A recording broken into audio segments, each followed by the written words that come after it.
औज़ुबिल्लाहि मिनश्शैतानिर्रजीम बिस्मिल्लाहिर्रहमानिर्रहीम। Dear students, अस्सलामु अलैकुम। Welcome Noor school and college online classes.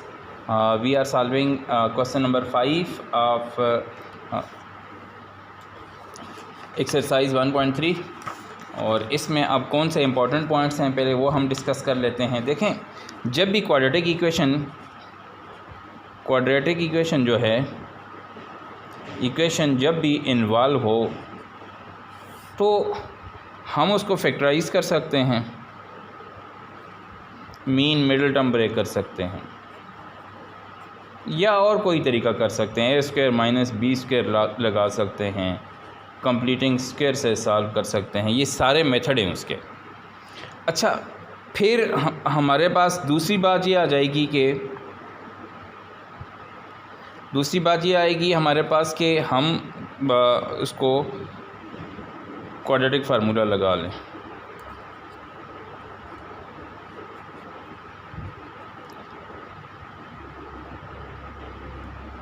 Quadratic formula लगाएं। अच्छा, क्वाड्रेटिक फार्मूला की बात जब मैं कर रहा हूँ तो भाई क्वाड्रेटिक फार्मूला में हमारे पास क्या है, ax² plus bx plus c equal to 0 is standard form of quadratic equation. Standard form यानी कि एक यहाँ पे कांस्टेंट होगा where a never can be equal to 0, क्योंकि अगर a 0 हुआ तो लीनियर इक्वेशन बच जाएगी। अब हमारे पास इसका आता है x is equal to minus B plus minus √b² minus 4ac divide by 2a। ये क्वाड्रेटिक फार्मूला है जहाँ से आप डायरेक्ट a, b और c की वैल्यूज़ निकाल के आप इस फार्मूले में पुट करेंगे, डायरेक्ट आपके पास इसके सॉल्यूशंस आ जाएंगे या रूट आ जाएंगे। अब पहला क्वेश्चन है हमारे पास। अब अच्छा, ये दूसरा तरीका आ गया। तीसरा हमारे पास ये भी आ सकता है। ये कंप्लीटिंग स्क्वायर ऊपर ही लिख लिया, चलें बात ख़त्म हो गई, ठीक हो गया। अब हमारे पास क्या आ जाएगा, अब हम ऐसा करेंगे कि ये है z² plus z plus 3 equal to 0। पहले हम देखेंगे कि फैक्टराइज़ होता भी है कि नहीं। अगर होता हो तो फिर हम उसको फैक्टराइज़ भी कर सकते हैं, बट मेरा ख्याल है कि ये फैक्टराइज़ नहीं। दो ऐसे फैक्टर नहीं हैं जिनकी मल्टीप्लिकेशन 3 दे और ऐड करने से b हमारे पास 1 आ जाए, तो ऐसा कोई फैक्टर नहीं है। हेयर हमने क्या करना है, हेयर अब a क्या है 1, b क्या है, b जो है वो z वाला है, b भी 1 है और c आपके पास 3 है। अकॉर्डिंग टू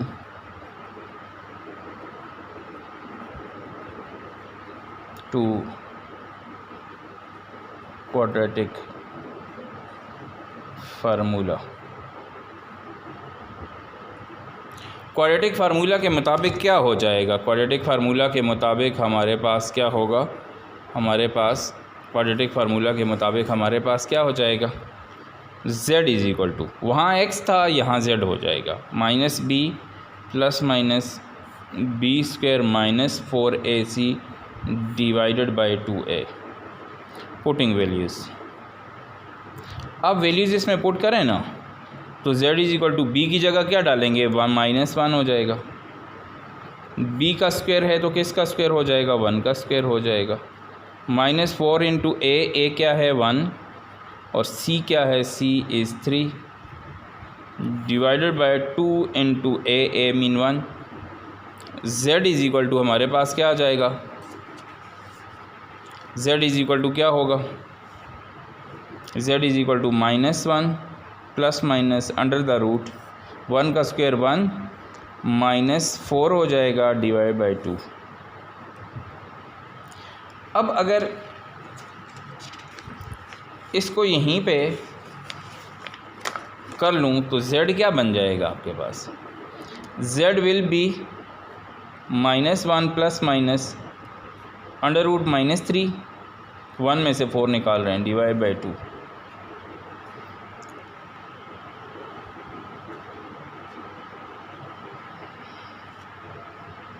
अच्छा, इसको दोबारा अगर देखें तो हमारे पास देखें z इज़ इक्वल टू -4 और ये 3 से मल्टीप्लाई नहीं किया, 4 इंटू 3 ये कर लें, ठीक हो गया। और यहाँ पे हमने क्या करना है, -11 हो जाएगा। दिस इज़ -11, ये -11 हो जाएगा। ठीक हो गया। अब -11 को अगर आप करें तो -1 इसको मैं लिख सकता हूँ 11 into -1 divided by 2 z is equal to -1 plus minus √11 को ऐसे ही कर लें और √-1 को अलग कर लें, डिवाइडेड बाई 2 हो जाएगा।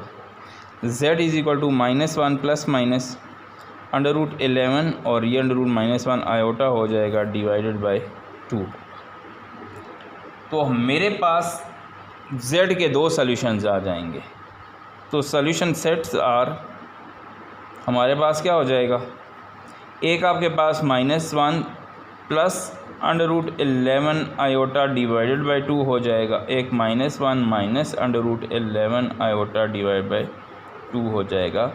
ये आपके पास क्या होंगे, ये आपके पास दो सॉल्यूशंस आ जाएंगे इसके। आई होप सो कि क्लियर होगी ये वाली बात। अब दूसरे क्वेश्चन की तरफ बढ़ते हैं। मैं सिर्फ वैल्यूज़ निकाल लूँगा, वैल्यूज़ आपने फार्मूला में ख़ुद डालनी है।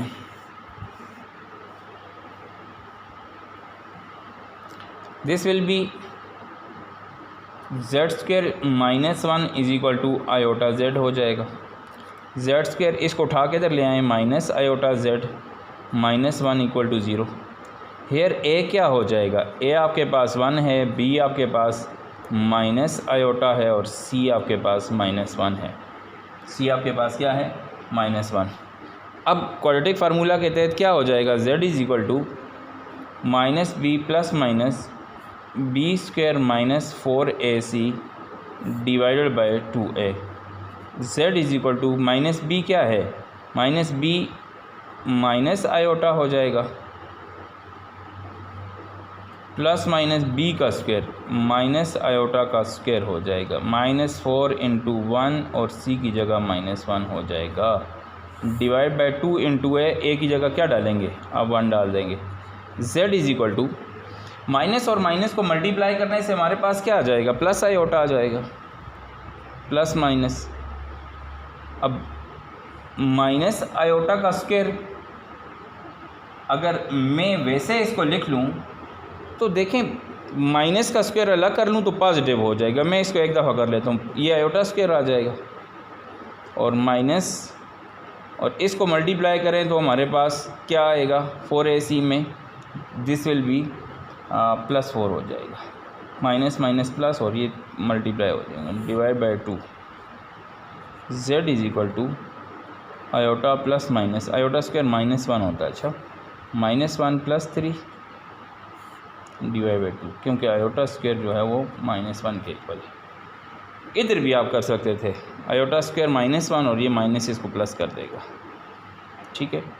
यानी कि हमने इसको माइनस आयोटा स्क्वायर का जो है वो हमारे पास हमने लिया, ये प्लस आयोटा स्क्वायर हो जाएगा, ठीक आ गया। अब आपके पास दो सॉल्यूशन आ गए, z is equal to iota plus minus, यहाँ पे अगर देखें तो -1, ये तो 4 मैंने डायरेक्ट देखें सॉल्व कर लिया, इधर आपके पास 3 आ जाएगा डिवाइड बाई 2। अब आपके पास सॉल्यूशन सेट बनाएं, क्या बनेगा, दो सॉल्यूशंस हैं, एक तो z एक दफ़ा आपने प्लस के साथ लिख लेना है, आयोटा प्लस √3 डिवाइड बाई 2 पहला सॉल्यूशन है, और दूसरा सॉल्यूशन क्या हो जाएगा, iota minus √3 divide by 2, this is second solution. तो अब आपको मैं क्वेश्चन नंबर 3 और 4 ये आपने खुद करना है जी, ये पहले भी हमने किए हुए हैं। अब छठे क्वेश्चन पे आते हैं, उनमें से मैं एक आध क्वेश्चन करता हूँ। 6 क्वेश्चन पे है। क्वेश्चन नंबर 6 का फर्स्ट पार्ट है z4 plus z² plus 1 equal to 0। अब ये बाय कंप्लीटिंग स्क्वायर सॉल्व कर सकते हैं, बाय क्वाड्रेटिक के ज़रिए भी सॉल्व किया जा सकता है। अच्छा, तो z² का स्क्वायर और प्लस 1 का square plus 2 into first into second. अब देखें कंपैरिजन करें इनको, कंपैरिजन किया, Z4 पहले भी था, अब 1 भी पहले का है, अब एक Z² था, एक हमसे ज़्यादा हो गया, जो हमसे ज़्यादा हो गया उसको हम सबट्रैक्ट कर लेते हैं। यहाँ तक ये कंप्लीट स्क्वायर बन जाएगा किसका, Z² + 1 का होल स्क्वायर, और ये -Z का होल स्क्वायर इक्वल टू 0। अब कितना आसान हो गया कि एक दफ़ा इसको प्लस के साथ Z² + 1 -Z हो जाएगा और Z² + 1 + Z हो जाएगा इक्वल टू 0। अब इनको तरतीब से लिख लें, Z² - Z + 1 और Z² + Z + 1 इक्वल टू 0। अब Z² - Z + 1 इक्वल टू 0 ये आ जाएगा और Z² + Z + 1 इक्वल टू 0 ये आ जाएगा। ज़ाहिर है दो चीज़ों का प्रोडक्ट 0 हो, उन दोनों में से कोई एक ज़रूर 0 होती है, वो आर लगा दें यहाँ पे। अब ये भी क्वाड्रेटिक आ गई, ये भी क्वाड्रेटिक आ गई, दोनों पे अलग अलग क्वाड्रेटिक इक्वेशंस लगा दें। तो फर्स्ट हम इसको सॉल्व कर लेते हैं। Z² - Z + 1 equal to 0। ए क्या आया इधर 1, बी क्या है -1, सी क्या है 1, क्वाड्रेटिक इक्वेशन क्या है -b, बोलें प्लस माइनस क्या होगा, b² माइनस क्या है 4ac divide by 2 into a is 2a है, ये मैंने डायरेक्ट वैल्यू ही डाल दी। -b तो माइनस इधर डाला तो +1 हो जाएगा, -1 का स्क्वायर हो जाएगा, -4 इंटू a क्या है 1 और c क्या है, c is also 1 divide by 2 into a mean 1। अब अगर इसको ज़रा सा देखा जाए तो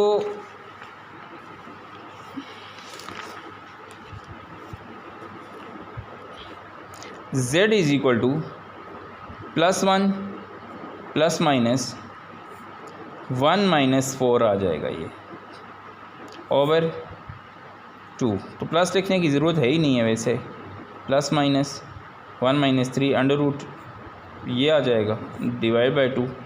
Z आपके पास क्या है 1 ± अंडर रूट 3 आयोटा में आप डायरेक्ट लिख लेता हूँ डिवाइड बाय 2। कैसे लिखा ये आपको पता है, सही हो गया। अब आपके पास Z के सॉल्यूशंस आ जाएंगे। Z के क्या सॉल्यूशंस हैं, Z के आपके पहले सॉल्यूशन आ जाएगा हमारे पास से, सॉल्यूशन सेट बना दें इसका, एक प्लस के साथ लिखें 1 + under root 3 iota divide by 2, एक माइनस के साथ 1 - अंडर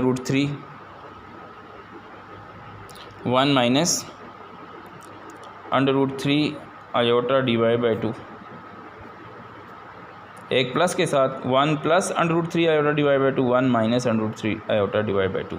ये दो सॉल्यूशन आ जाएंगे, ये तो पहले के आ गए।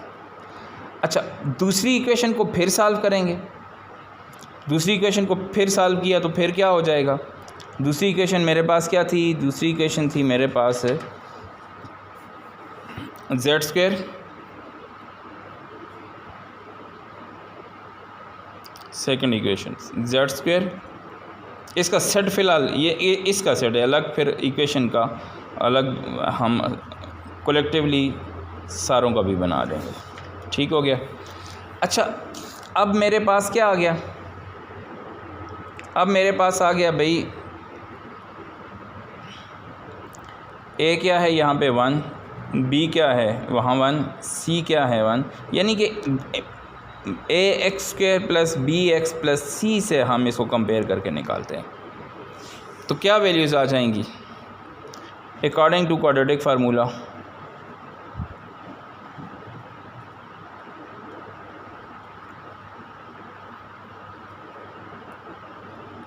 क्वाड्रेटिक फार्मूला क्या है, Z is equal to -b ± under root.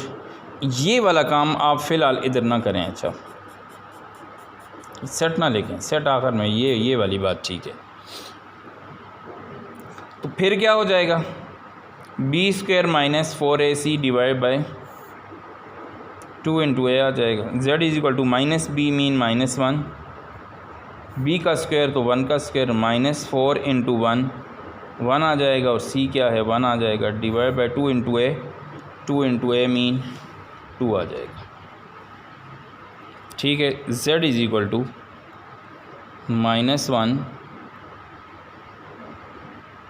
Plus minus, यहाँ पे डायरेक्ट लिखते हैं 1 - 4 आ जाएगा डिवाइडेड बाई 2। इसको ज़रा ऊपर कर लेते हैं हम, तो क्या आ जाएगा हमारे पास, z is equal to -1 plus minus -3 हो जाएगा, 1 में से निकाल रहे हैं, 1 में से 4 माइनस किया तो -3 आ जाएगा। z is equal to -1 plus minus √3 iota divide by 2। अब सॉल्यूशन सेट निकालें। सॉल्यूशन सेट जो हमने निकाले उनमें हमारे पास क्या आ जाएंगे, सॉल्यूशन सेट पहला ये था, ये वाला जिस पे मैंने निशान लगाया हुआ, √3 आयोटा डिवाइड बाई 2 और -1 प्लस √3 आयोटा डिवाइड बाई 2। ये बात याद रखें, क्वेश्चन में हमारे पास जो था वो हमारे पास क्वेश्चन में उसकी पार हमारे पास थी 4। तो ये याद रखें, जितनी पार होगी उतने ही सॉल्यूशन एग्जिस्ट करेंगे। मीन 4 सॉल्यूशन हैं इसके, जितनी पार है। पुरानी बुक में पावर 8 वाले भी सॉल्व किए, पावर 12 वाले 12 सॉल्यूशन भी निकले। पावर 8 वाले का 8 सॉल्यूशन एग्जिस्ट करेगा, पावर 2 वाले के 2 सॉल्यूशन, क्वाड्रेटिक में 2 होते हैं। लीनियर में आपने कभी सोचा है कि सॉल्यूशन होता है, बस उसकी वजह ये है कि उसकी डिग्री 1 है तो एक ही सॉल्यूशन एग्जिस्ट करेगा। ठीक हो गया। अब ये मेरे पास आ गया क्वेश्चन नंबर 6 का 1। अब मैं 6 के 1 के बाद मैं z³ इज़ इक्वल टू -8 है। अब मैं ये इसका 6 का दूसरा पार्ट है, z³ + 8 = 0। अब z का क्यूब प्लस 2 का क्यूब आपने, अब यहाँ क्यूब का फार्मूला अप्लाई करेंगे। What is cube, a³ + b³ is equal to a + b, a का स्क्वायर प्लस b का स्क्वायर माइनस ab। अब सारा कुछ यहाँ पे करना है ऐसे ही, z + 2 आ जाएगा और क्या हो जाएगा, z का स्क्वायर प्लस 2 का स्क्वायर माइनस z × 2 = 0। तो z + 2 आपके पास इस तरह आ जाएगा। z का स्क्वायर कितना होगा, z² हो जाएगा, 2 का स्क्वायर 4 आ गया और -2z = 0। अब z + 2 = 0 को अलग कर लें और z² + 4 - 2z को अलग कर लें। तो अब z² + 4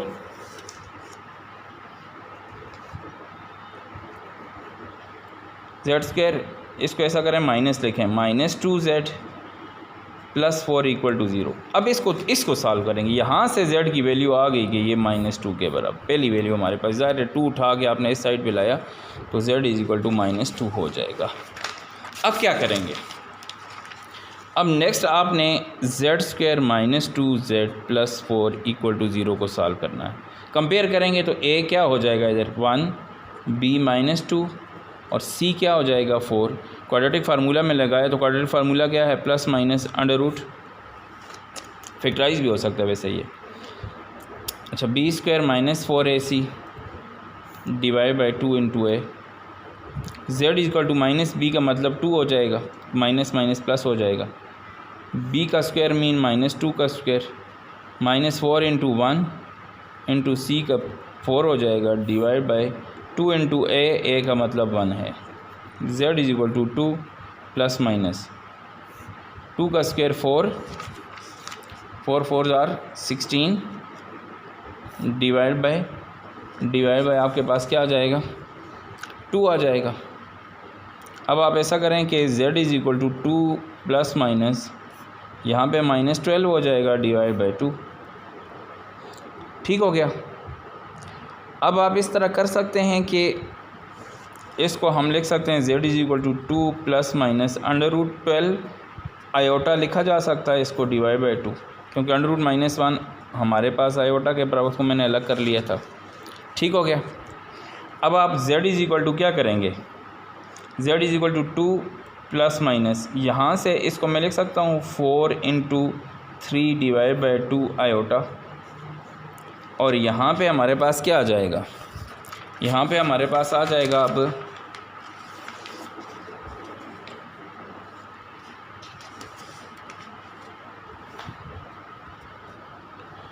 z is equal to 2 plus minus √4 को अलग कर लें और इनटू √3 आयोटा को अलग कर लें डिवाइड बाई 2। √4 2 के बराबर होता है। z is equal to 2 plus minus ये 2 हो जाएगा, √3 आयोटा डिवाइड बाई 2। 2 कामन ले लें, कामन लेंगे तो 1 प्लस माइनस ये भी बाहर निकल गया तो √3 आयोटा रह जाएगा और डिवाइड बाय ये 2 आ जाएगा, ये 2 और 2 कैंसिल हो जाएंगे। z is equal to 1 plus minus √3 iota. अब देखें कितने सोल्यूशन एग्जिस्ट करने चाहिए, तो पावर 3 थी ना, तो 3 सोल्यूशन एग्जिस्ट करने चाहिए। तो सोल्यूशन का सेट बनाएंगे ना, तो पहला सोल्यूशन हमारे पास क्या आया था, पहला सोल्यूशन हमारे पास आया था, इसी का पहला सोल्यूशन आया था हमारे पास शायद -2। ये देखें -2 1 प्लस माइनस √3 आयोटा। एक सोल्यूशन ये, एक प्लस के साथ और एक माइनस के साथ, 3 सोल्यूशन एग्जिस्ट करेंगे इसके। ठीक हो गया। अब मेरे बच्चे हम क्वेश्चन करने जा रहे हैं, बस ये लास्ट क्वेश्चन है, ये मैं आपको होमवर्क में आज हमने क्या पढ़ा, हमने क्वाड्रेटिक इक्वेशन के सोल्यूशन पढ़े। सोल्यूशन में आपने x² plus bx plus c को किसी भी क्वाड्रेटिक इक्वेशन से निकाल के a की वैल्यू भी निकालनी है, b की वैल्यू भी निकालनी है और c की वैल्यू भी आपने निकालनी है। फिर आपने x is equal to -b plus minus √b² minus 4ac divide by 2a में वैल्यू डालेंगे तो आपके पास 2 सोल्यूशन आ जाएंगे। अगर हमारे पास पावर 4 है तो फिर हम बाई क्वाड्रेटिक करके भी सॉल्व कर सकते हैं और हम उसको बाई कंप्लीटिंग स्क्वायर भी सॉल्व कर सकते हैं। अगर तीनों टर्म्स इधर तीनों टर्म्स पे ये अप्लाई होता था कि इसको हम बाई कंप्लीटिंग स्क्वायर यानी तीनों कंप्लीट स्क्वायर थे। उसके बाद एक क्यूब रूट ऑफ यूनिटी, हमने 10th में भी ये वाली बात इस तरह की पढ़ी थी कि z³ इज़ इक्वल टू -8, तो इसको उठा के हम इधर ले आए +8 = 0। अब आसान है, z का क्यूब और +2 का क्यूब, बाकी आपने क्यूब का फार्मूला इस पर अप्लाई कर लेना। तो आज हमने सॉल्यूशन ऑफ जो इक्वेशंस है इन्वॉल्विंग कम्प्लेक्स वेरिएबल, ये हमने आज सॉल्व किया। होमवर्क आपके पास क्या है, होमवर्क आपके पास है क्वेश्चन नंबर 6 का पार्ट 3 करेंगे, इसका पार्ट 4 करेंगे। क्वेश्चन नंबर 5 का आपने क्वेश्चन नंबर 5 के आपने पार्ट करने हैं, आपने 3 पार्ट करना है, इसका 3rd पार्ट करना है। आज के लिए इतना काफ़ी। उम्मीद है कि चीज़ें समझ में आ रही होंगी। कोई चीज़ भी समझ में ना आए, कोई क्वेश्चन आपके जहन में आए तो ज़रूर आप मुझे व्हाट्सअप कर सकते हैं। ये मैंने इक्वेशन लिख दी। बहरहाल ये हमारे पास क्या है, ये मेरा व्हाट्सअप नंबर है, आप इस पर रब्ता करें। अपना बहुत ख्याल रखिएगा और मैथ्स तभी आएगा कि जब आप प्रैक्टिस करेंगे। प्रैक्टिस तभी करता है बंदा जब उसको समझ आती है। तो आप इसको 2-2, 3-3 दफ़ा देखें, जो चीज़ समझ में ना आए तो ज़रूर क्वेश्चन करें। अपना बहुत ख्याल रखिएगा। अस्सलामु अलैकुम।